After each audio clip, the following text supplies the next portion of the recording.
come with our hearts ready to worship, that's what we do. We worship.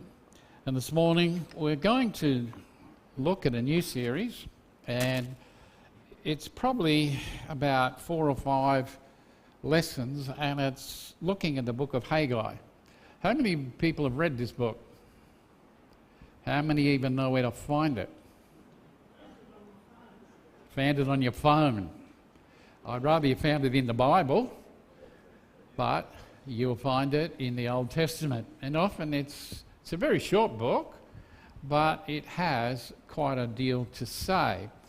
And our thought is, are we moving towards God, or are we moving away from God in this first chapter? Are we moving towards God, or are we moving away?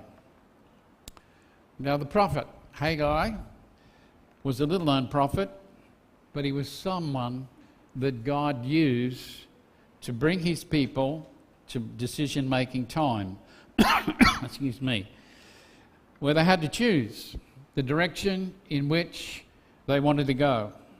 And that direction was, you move towards God or you move away from him. What were they going to do? Were they just going to go through the motions? Were they just going to hope for the best? Or were they prepared to have their lives shaken up and start over again? And sometimes as Christians we find ourselves going through the motion. And sometimes we just haven't got any motivation for what we're doing. You know, we just do it because we have to do it. And yet other times we can push our boundaries. We can put a line in the sand and tell ourselves, hey, look, I'm not going to cross that line because I know it's wrong. But often we'll move as close as possible to that line. Even though we don't want to cross it, we get as close as possible to what we can. And when we do that, we're moving away from God, not towards him. And the closer we get to the line, we're moving further and further away from God. And that is something that as Christians we tend to do. We tend to move away from God. We tend to go through the motions. I wonder how many of you were excited to come to church this morning? Let's be honest. How many were really excited to come to church this morning? And how many found it a drag? How many of you were drugged here by your parents? Told that you had to go, but you didn't want to come. You know, we tend to lack motivation and we tend to go through the motions. But, you know, sometimes, if we're really honest, we're very selfish. Sometimes we don't want God to be in control of our lives. Sometimes we don't want God telling us what to do, when to do it, and how to do it. We want to be in control. And so basically we don't pray, we just take control of our lives. And then we can't work out why things are so bad, why things are not working out the way they should. And this book of Haggai, it's one of the shortest books in the Old Testament, but its message is simple enough. And its message is this: get your priorities right. Put God first. Do not allow yourself to drift away from the truth. Do not allow yourself to be distracted by other things. Now, Haggai was sent to God to get his people back on track before it was too late. And there was a blog that I read that sort of gives reasons why people drift away from God. And I put it up so that you could take some notes with it. But these are reasons why people drift away.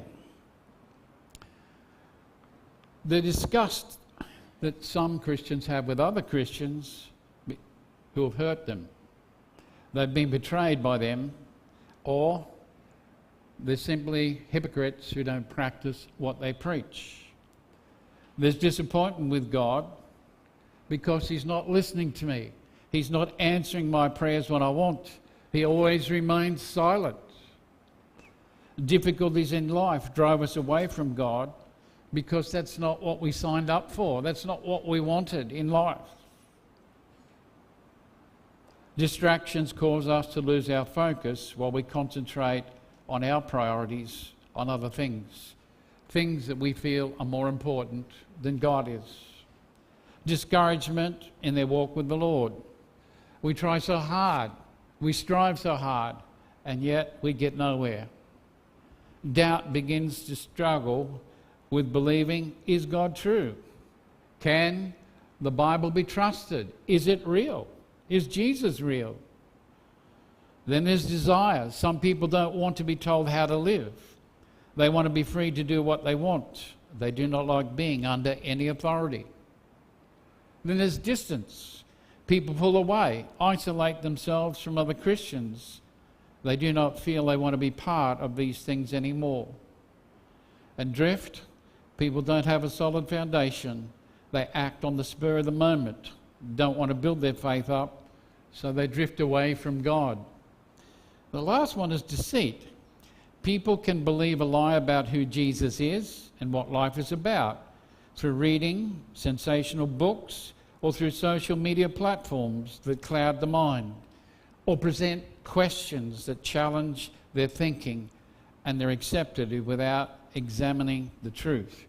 There are many reasons why, as Christians, we can drift away from God. God seems just so far away. He's not an intimate part of our life or relationship. And so we go through the motions. We come to Sunday, here on Sunday, because it's expected. And then, once we leave this building, we switch off. And God doesn't have much of a part in our lives. And so this book challenges us in our priorities about, am I drawing closer to God? Or am I moving further away from him? And means I need to get my priorities right. Now, he was a prepared prophet. He had a message to give to all these Jews. And these Jews had returned to Jerusalem, and they'd lived in captivity in Babylon for 70 years. The Babylonians had invaded Israel. They destroyed Jerusalem. They had destroyed Solomon's temple. And so the people came back to what? They came back to ruin. They came back to desolation. And they had to rebuild everything from scratch. Not exactly an exciting prospect. Rebuilding your city, rebuilding your homes, and rebuilding the temple. Everything was a mess. They made attempts to clear some of the rubbish. And so they lay the foundation for building another temple. And then they had the Samaritan neighbours who offered to assist them in the work. And they said, no, we don't want your help. Go away. Leave us alone. This presented another problem. In knocking back the help of the Samaritan neighbours, they caused a bigger problem. Because the Samaritans decided, well, they're going to interfere. And they threatened the Jews as they worked. At the same time, they made political representation to the powers and authority of Persia to stop the work. So there's a lot going on. And so, as always happens, there's a period of time where things are slow. And then over time, Jerusalem began to come to life. Homes were rebuilt, shops opened, fields were planted, crops harvested. Life began to return to some sense of normality. Now understand this. If you're taken away into a foreign country, you don't have a temple. So in 70 years, they had no temple. They had no worship. And so it's just a distant memory in the past. It was something that they had done without. And so the temple didn't rate very highly in the need for attention. The foundations that they had laid when they first came for the temple lay in ruin, covered by weeds. It was a testimony. We don't care.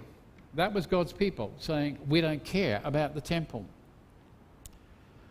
From the time that it was laid, 16 years had passed.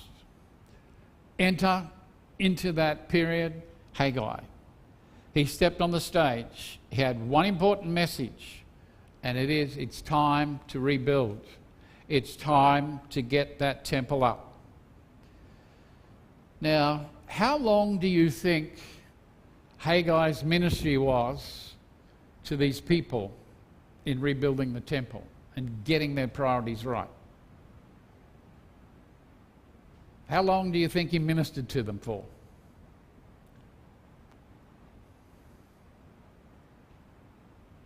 Not even a guess. Someone says 8 months. Did you look that up in your notes? Well, don't trust your notes. Not for the rest of his life.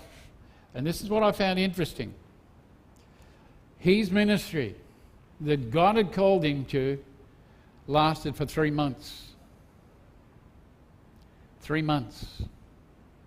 That's all it was. 3 months to get this work going. God had prepared him for a 3 months ministry. Not long, just 3 months. But what I find interesting is he was willing to be used by God in whatever time it was to accomplish his purpose.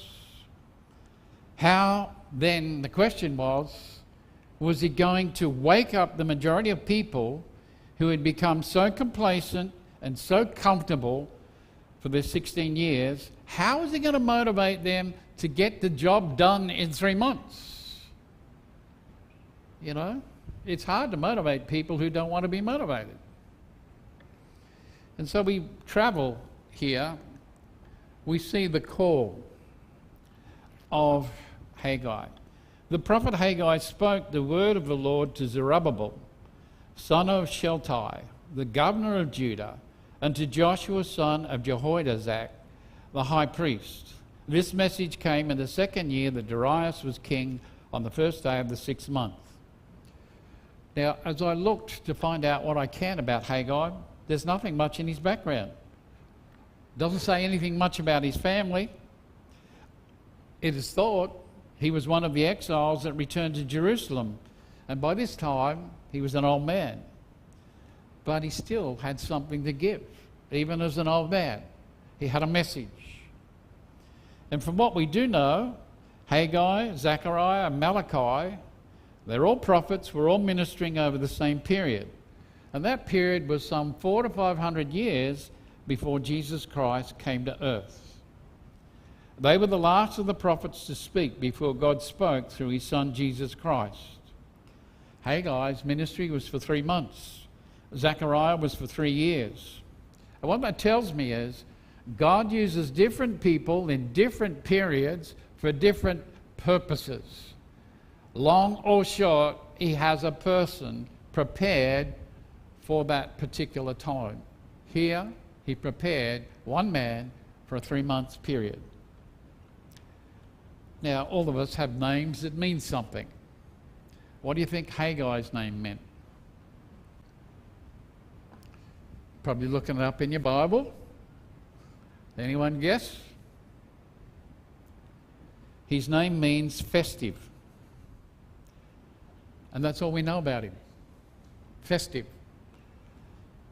He came out with Zerubbabel from exile in those 70 years. God prepared him for this time in Israel's history. He wasn't a young man. The best years of his life were gone.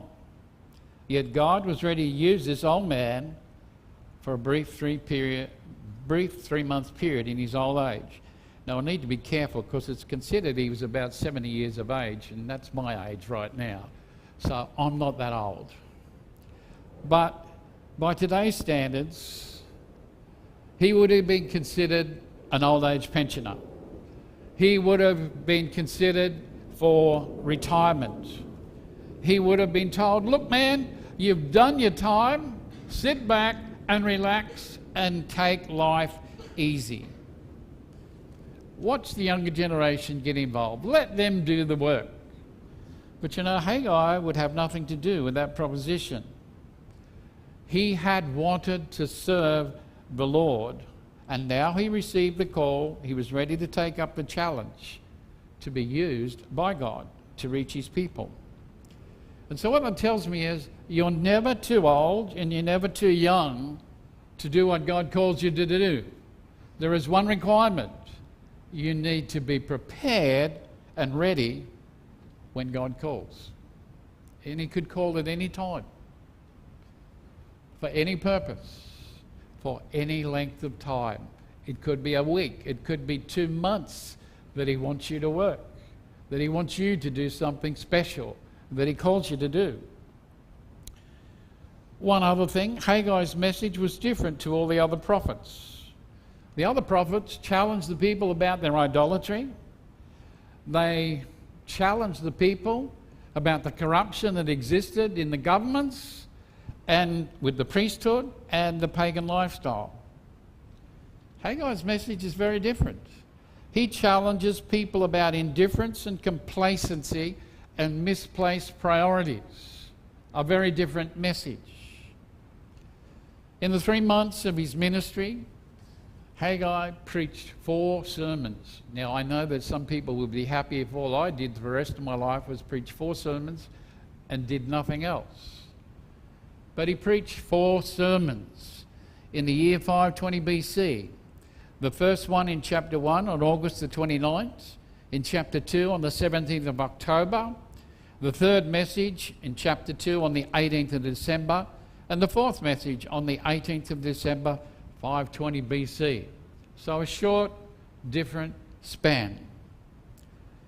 For 16 years, the people had allowed themselves to become discouraged by the difficult circumstances they were in.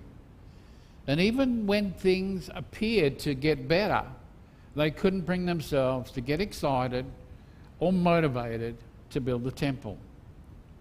And this is where Haggai stepped up. He began to speak. And within 4 weeks of his ministry, work on the temple began. In other words, at the right time, in the right place, God raised a man to get things moving. Now, Haggai didn't take his message directly to the people. He didn't take his soapbox and didn't get on it and start banging a bell and saying, come here, you people, listen to what I've got to say. He didn't take that message to the people. He took it to Zerubbabel and Joshua. Now, Zerubbabel was the civil leader of the people, if you like. He was the head politician. And Joshua was the high priest, the religious person of the time. So he's got the political and he's got the religious arms of the people. Why did he single these 2 men out? Well, Zerubbabel was heir to David's throne. He was part of the Messianic line. He was related to the line of Jesus Christ. Joshua was the high priest. He would lead the people back to God. And God knew that these 2 men would be able to unite the people under their leadership and get the job done in the most effective way. So Haggai didn't have to do it on his own.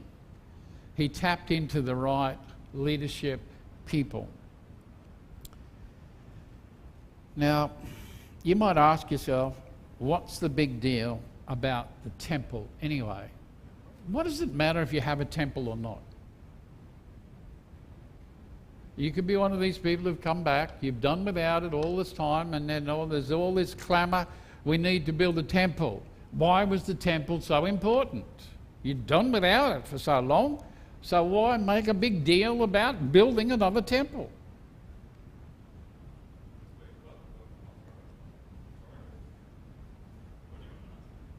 Yeah.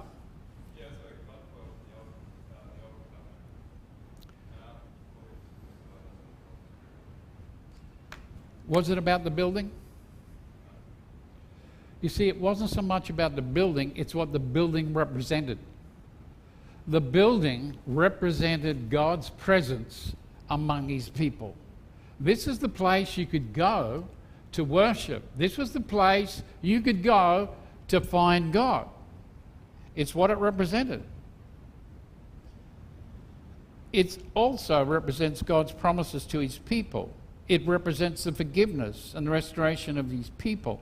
But the temple also represented what his people thought about him and how they wanted to have access to him. So the temple was important in the life of the Jewish community. People will often say the same thing to me, Pastor, why do we need a church? Why do we have church? What would you say to them? Is church important? Is this building important? The answer is no. It's what it represents. It's what it represents. This is a symbolic place where we meet with God to worship him. It's a place where we as Christians meet together to have fellowship one with another. It's a place where we have access to God and we're reminded of his promises. This is a place where we practice what we preach. And the church is a symbol of what we think about God and having access to him. So it's the same importance. It's what it represents. The church represents God's people. It represents meeting with God and worshipping. So the church is important. Our society doesn't place much emphasis or importance on churches and worship. But the society, if you remove them, they would find out just what an influence the church has in their community. And this was the charge in verse 2. This is what the Lord All-Powerful says. The people say the right time has not come to rebuild the temple of the Lord.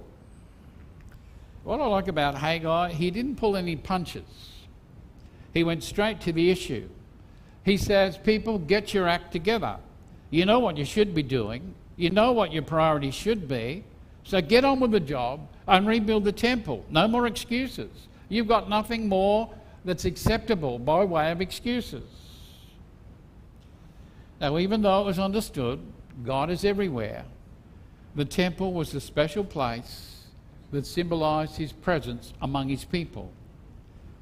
It lay in ruins. It showed the people didn't care.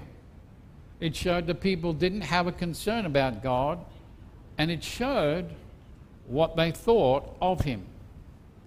It stood as an embarrassment on his reputation as their God.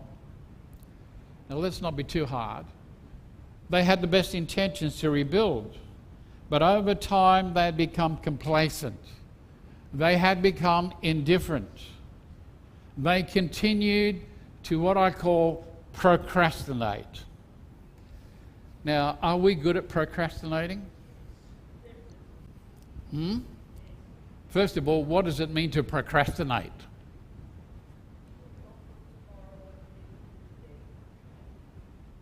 Well, let me put it down simpler. It means you're a putter-offer. You know there's something that needs to be done now, and you say, oh, no, tomorrow. Maybe the next day. Oh, maybe the day after. You become indifferent. You're a procrastinator. You know, I should be doing this, but I don't want to do it. There's something else. I just need to relax. I just need to unwind. I just need to put my feet up for a little while. And so you procrastinate. And then your wife or husband comes along. Did you do that? Oh, I'll do it in a minute. That minute becomes another day, another month, another year, another 10 years. I'm still getting around to it. You're a procrastinator. You're a putter-offer. And this is what they were doing. You know, it's pretty hard. The priorities were wrong. The rebuilding program was put on the back burner. Now, I have no doubt the people were genuine. If you ask them, they would say, yeah, we do want to build the temple. I'm for it. I think it's important. And it'd be wonderful for the community to have it. But, you know, it's not my priority right now. It's just not what I'm into. They would say, we have our families to take care of, and times are tough. Jobs are short. We need to pray about it some more to make sure the timing is right before we go ahead and commit ourselves to doing this. It's not the right time for us to go ahead. We've got so many family responsibilities. My kids need me. I work 6 days a week. So, look, when things settle down, I may be able to do something. Right now, it's not on my horizon. I'm not even thinking about it.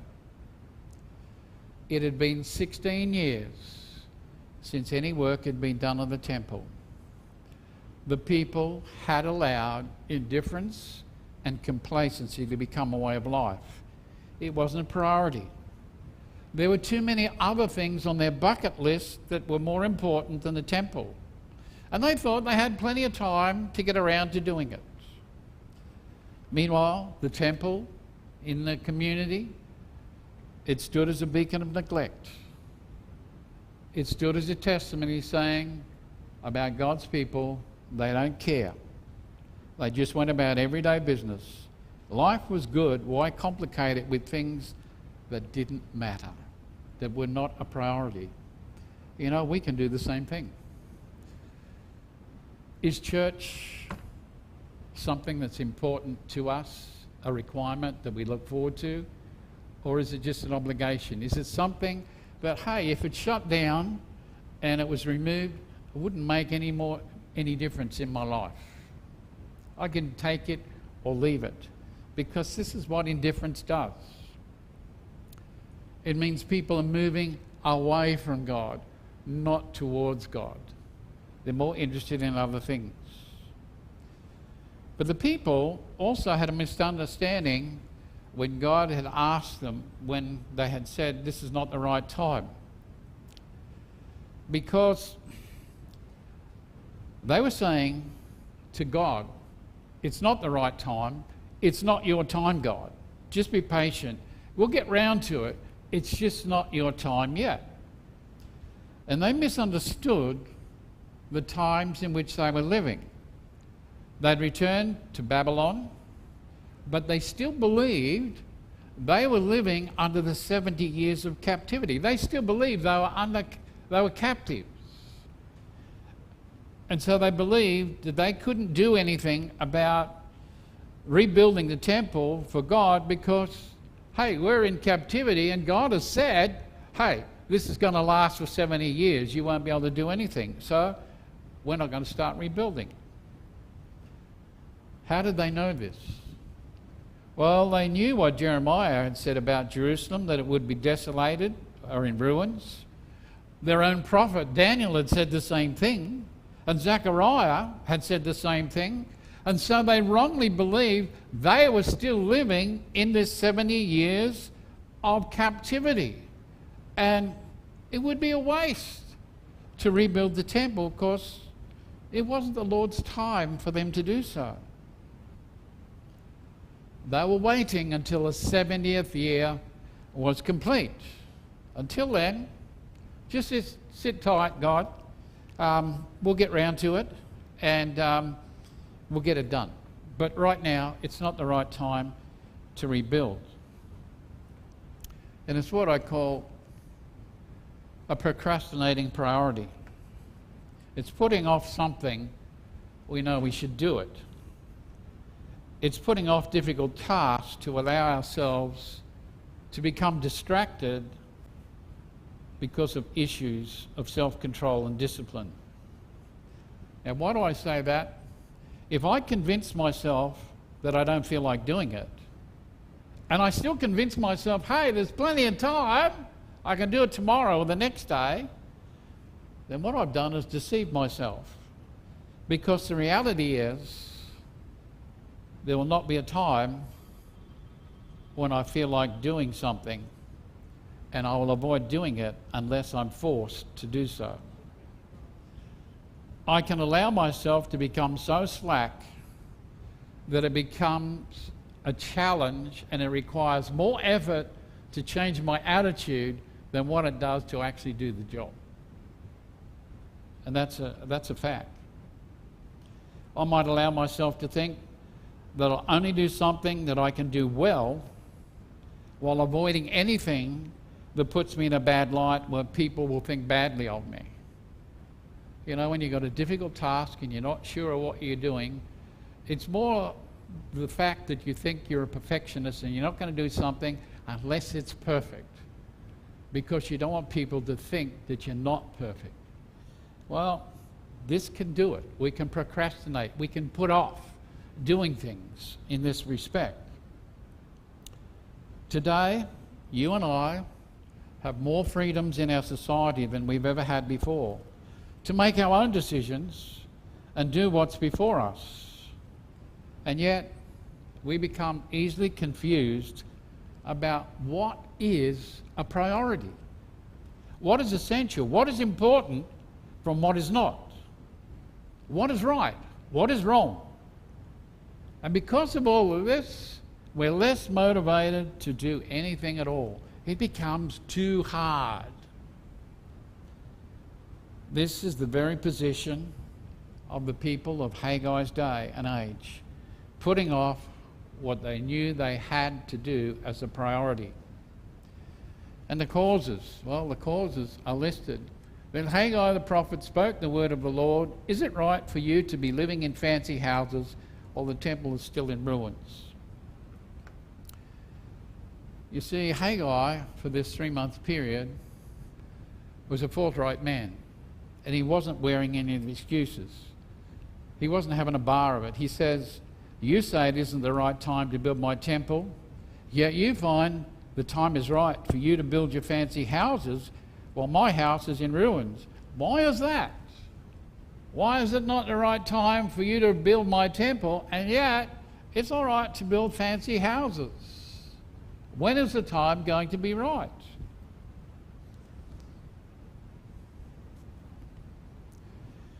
One of the causes, he goes right to the heart of the issue, is materialism. Now, I think that's a good picture, because materialism's all in the mind, and it's about possessions and what we believe we need to have, that we can't do without. And materialism is about what you want. And it boils down to selfishness. And he says, think of all the time, the money, energy and enthusiasm you put into your own homes, and compare that time you spend on my house, which lies in ruins. How is that okay? How do you weigh that up as being valid? And then he says, I'll tell you why. Your affluence has allowed you to become indifferent. You've been in captivity for 70 years. You didn't have a temple. And now you cannot see the need or concern to have one because you've done without it for so long. It's not a necessity. Maybe they had unconsciously forgotten about the importance of the temple and what it meant to the community. But nonetheless, it wasn't high on their priorities. And from our text, the people of Haggai's day were decorating their homes with the best that money could buy. They didn't spare any expense. They wanted the most elegant, most stylish, most luxurious, the best they could get. No expense was spared. The cedar-clad roofs and the floor-to-ceiling panelling were evidence of the materialistic, worldly-minded outlook on life. What a contrast between their houses and the house of God. It lay in ruins while they dwelt in luxury. They hadn't time to build God's house, but they had plenty of time to build their own. They hadn't money to give to the building fund for the reconstruction of the temple, but they had enough money to decorate their homes in the style of kings. And that's what it's bringing out. It's not saying, and I'll bring this out, it's not saying that it's wrong to have a house. But what these people were doing were getting the paneling and the materials that kings and their palaces had. This was going overboard on what their houses were, the materials being used. The danger of indifference. And this is something that we can reach. The danger of indifference is, I don't care. They reach a point in their life where, I don't care. I don't care what you say. I don't care what you think. I'm going to do whatever I want, so go away. They were so concerned about earthly things, they'd become increasingly indifferent to spiritual things. And that is exactly what I see that's happening in Christianity today. We have little concern for spiritual things because we're more concerned about the material things. Jesus said a man's life does not consist in the abundance of his possessions. And yet when you look at so many Christians today, you think that's exactly what they think a man's life consists of, what you've got. They're prepared to spend substantial amounts of money on their own home, but asked to make a meaningful financial contribution to the work of the Lord, they say, sorry, I've got no money, I'm poor, I can't afford it right now. Indifference. I don't care. There's a danger of selfishness. Don't misunderstand me what I'm saying here.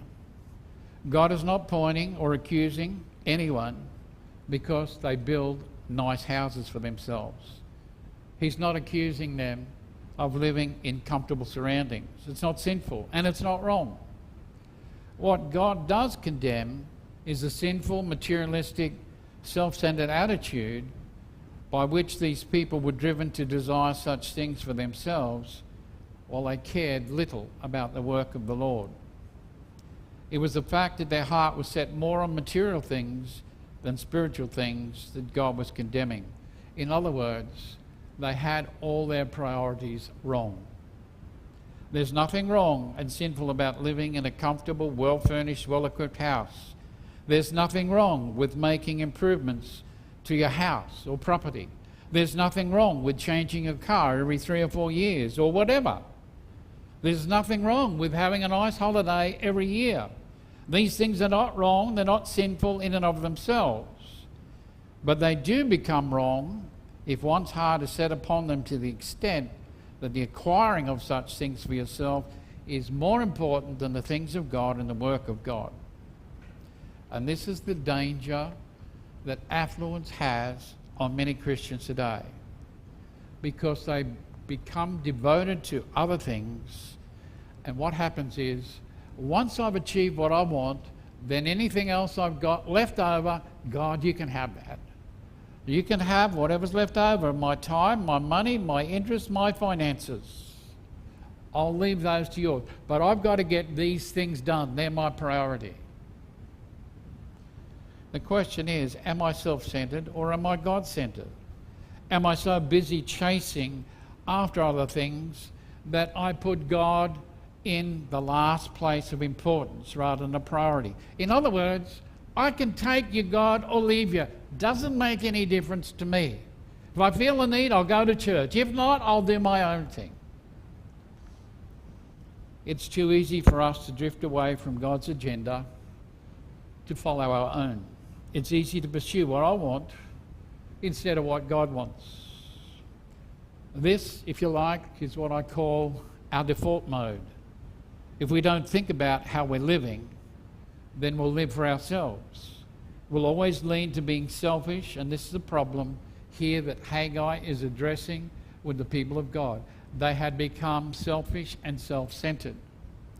And the last one that I want to touch, and it comes out here, is this: the danger of ungratefulness. Would you consider yourself a grateful and thankful person?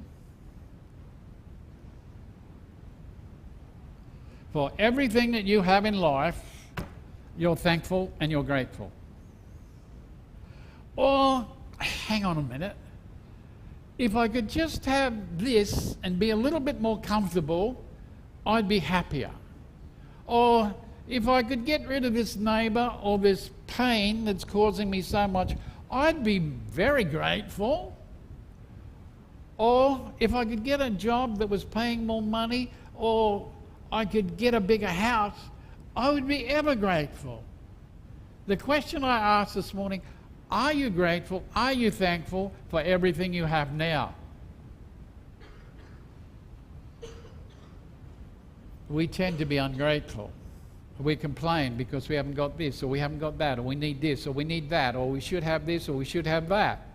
Instead of saying, thank you, Lord, for what you've given me. I'm very happy with what I've got. And Haggai identifies this root cause. He says, you say it's not time to build my house, but it is time for you. It's time for you to dwell in covered houses while my house is left in ruins. As one blogger has said concerning ungratefulness, when he says, how could you, of all people, allow such a thing to happen? You who have enjoyed so many privileges and so many blessings from my hand. You the people upon whom I set my love. You the people that I've chose for myself out of all the peoples of the earth. You the people over whom I've spread my protecting wings to preserve you while you're in exile. You whom I brought back again to your own land according to my promise. How could you do this? Is this the measure of your gratitude in view of all that I've done for you? Has all that I've done for you meant so little to you? And I wonder, does that challenge us as Christians? Have you a sense of gratitude for what God has done for you? First of all, in saving you from your sin. Has that sense of gratitude diminished? In other words, it's got further and further away from you over the years, to the extent that you've become indifferent and you don't want to serve the Lord anymore. You've got no motivation. You've got plenty of other things that fill your life that are more important. And the question that it leaves us with today, are you moving towards God? Are you moving away from God? That's the challenge. Because this was what this man was raised to do, to challenge them. What is your priority? Am I your priority? Is serving me your priority? Are you grateful for everything that I provide for you? Or are you unsatisfied? Are you selfish? Are you looking for more than the world can give you? And that's the challenge, because if I'm looking for what this world can give me, I'm going to be moving further and further away from God. And you know what? That's going to create a vacuum in here that's never going to be filled, never going to be satisfied. But the challenge